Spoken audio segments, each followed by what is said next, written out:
रायगड महाराष्ट्रासह देश विदेशातील ताज्या बातम्या पाहण्यासाठी मॅक्स इंडिया लाईव्ह चॅनलला सबस्क्राईब करा आणि बेल आयकॉन दाबायला विसरू नका.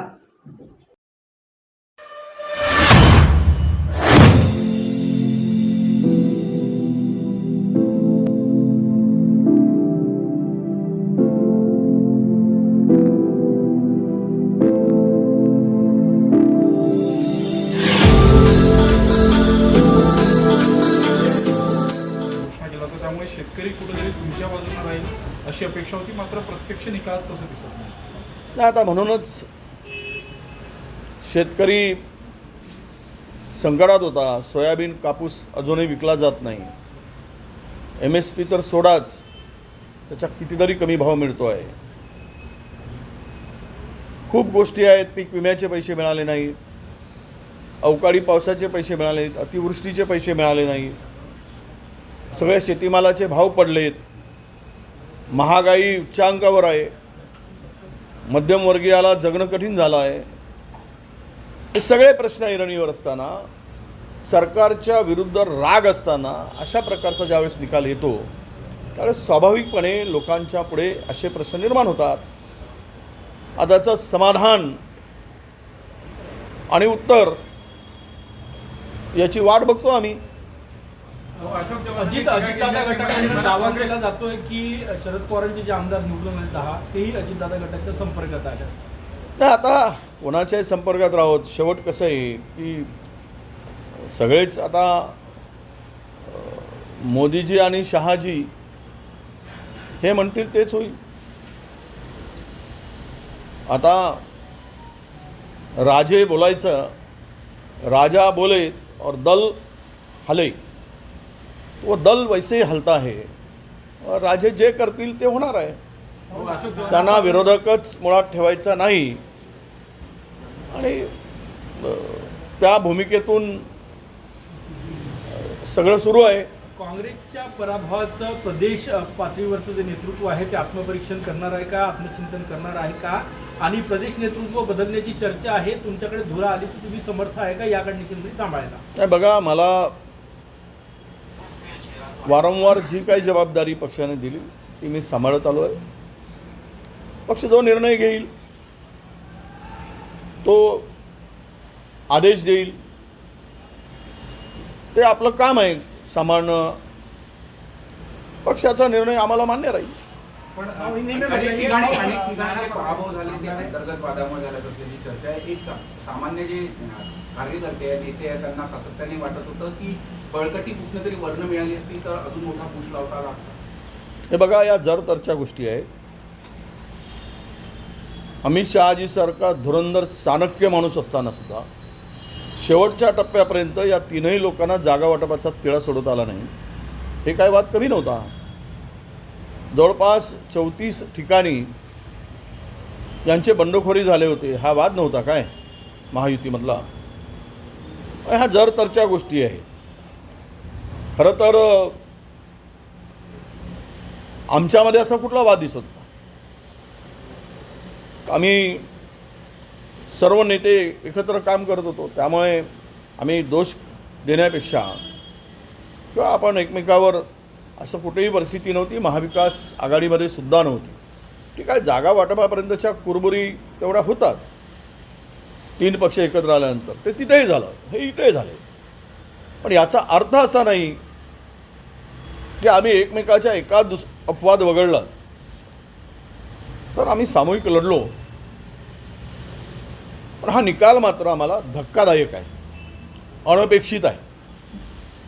हे जनतेला सुद्धा धक्कादायक आहे आणि जनतेला सुद्धा हा निर्णय न पचण्यासारखा आहे. ज्या सर्व स्तरावरील, म्हणजे केवळ ग्रामीण भागातील जनता किंवा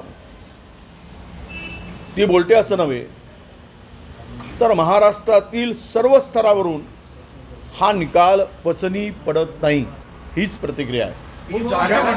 नाना पटोले ने पेशकश की है, नाना पटोले पेशकश की है, क्या कहोगे? और इसके लिए अगर कोई विपक्ष नहीं, मुझे प्रसार माध्यम से, मीडिया से पता चला है, मुझे उसकी जानकारी नहीं. मेरी कोई इस बारे में हाईकमान से बात नहीं हुई है. और उन्होंने क्या कहा मैं जानकारी लेकर आपको बताऊंगा। बट सबसे महाराष्ट्र में पहली बार ऐसा हुआ कि विपक्ष ही नहीं बचा है, क्या कारण है कि जो नहीं, वो बड़े बड़े घोटाले ये वो सब है, तो अब अदानी साहब के लिए रेड कारपेट डालना था, कोई विरोध करना नहीं था। बड़ा विषय है, आनंद है। अब देखे जाओ महाराष्ट्र में क्या होता है, क्या होने वाला है। हम लोग अपनी लड़ाई जारी रखेंगे, जनता के सवालों को लेकर, प्रश्नों को लेकर हम लड़ेंगे।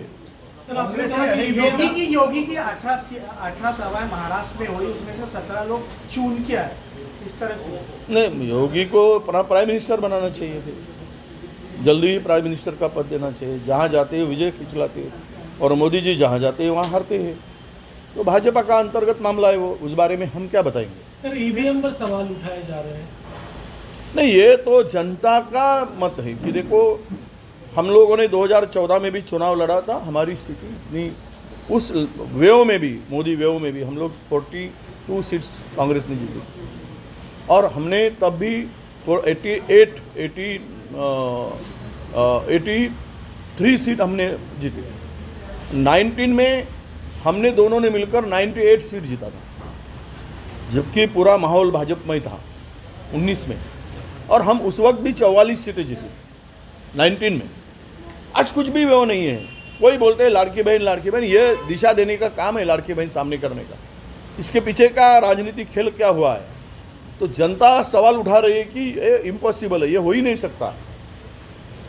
इतना बड़ा जीत भारतीय जनता पक्ष को महाराष्ट्र में 132 जगह मिलना, तो लोगों का विश्वास ही नहीं है, डेमोक्रेसी से विश्वास नहीं है, लोकशाही पे अभी लोग डरने लगे हैं। यह जनता चिल्ला रही, हर क्षेत्र का लोग, चाहे वो इंजीनियर का हो, चाहे लॉयर हो, चाहे रूरल का हो, अर्बन का हो, हर क्षेत्र का जो पॉलिटिकल कोई संबंध नहीं, वो भी आदमी इस पर सवाल खड़ा कर रहा है। और इससे यही होता है कि आज महाराष्ट्र के किसान हैप्पी नहीं था, उसको दाम नहीं मिल रहा था, महिला परेशान थी, बेरोजगार, यहाँ सबसे ज़्यादा बेरोजगारी बढ़ी, यहाँ के इंडस्ट्री इन्वेस्टमेंट भगाया गया था बाहर स्टेट में, गुजरात के तरफ। तो लोगों में एक रोष था सरकार के खिलाफ में, एक गुस्सा था, फिर भी इतना मिलता है। तो इसका सवाल एक ही उठता है, लोग कह रहे कि ये विजय जो मिला, इनको जीत मिली महायुति को, वो जीत लोगों ने नहीं जिताया, तो ईवीएम ने जिताया है, यही लोगों का कहना है, और यही लोगों से सवाल उसका ये मिल रहा है। तो अब आने वाले दिन में इसका विश्लेषण हम करेंगे। थैंक यू, नमस्कार। महाराष्ट्र की कुछ नेता कांग्रेस के शीर्ष नेताओं पे सवाल उठा रहे हैं, कैसे देखते हैं? नहीं, देखो अब तो उंगलियां तो हर तरफ उठती है, जब जीत होती है तो एक तरफ जाता है, श्रेय लेने वाले, हार होती है तो हर एक की तरफ उंगलियां उठती है। उस बारे में कोई हमको बताने की ज़रूरत नहीं है। हम सब ने मिलकर यूनाइटेड होकर काम किया है, और ठीक है, हार तो हार होती है, अभी वो चाहे ईवीएम से हो या जनता ने दी हो, हमने हार को स्वीकार किया है, और आगे हम जनता के हितों को लेकर, प्रश्नों को लेकर हम लड़ते रहेंगे। ये हमारा काम है। जनता लोगों को, महाराष्ट्र के लोगों के लिए एक विरोध की भूमिका, भले ही लिबरल अपोजिशन हमारा नहीं रहे, हम अपनी भूमिका ईमानदारी से लोगों के लिए लड़ेंगे। आपके ऊपर और कोई भी जवाबदारी दी जाए तो नहीं, वो देखिए, जिम्मेदारी पार्टी हाईकमान जो भी दिया है मैंने निभाया है, और मैं आगे भी निभाऊंगा।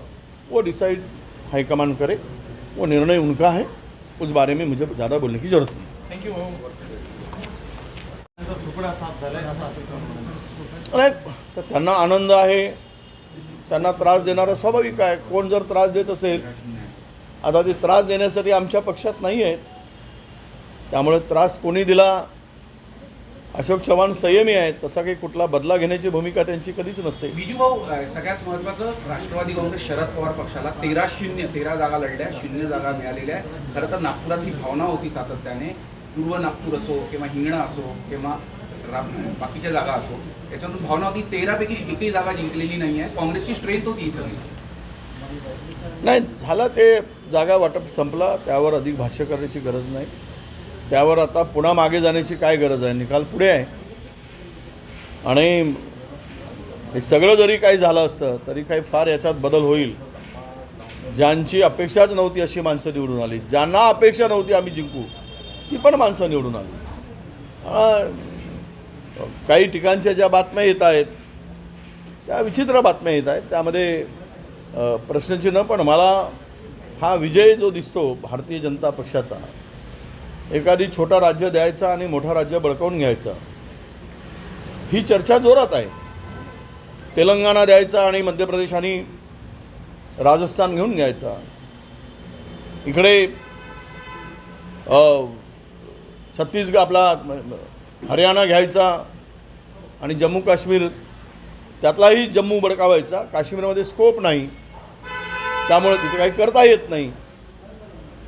हरियाणा घ्याय असं अशी जी काही स्ट्रॅटेजी आहे महाराष्ट्रात देशामध्ये, एका दुसरा छोटा राज्य काढायचं आणि मोठे राज्य घेऊन घ्यायचे आणि लोकांना सांगायचं इथे झाला आहे तर तिथे EVM नाही का, हे सगळं काही चाललं आहे.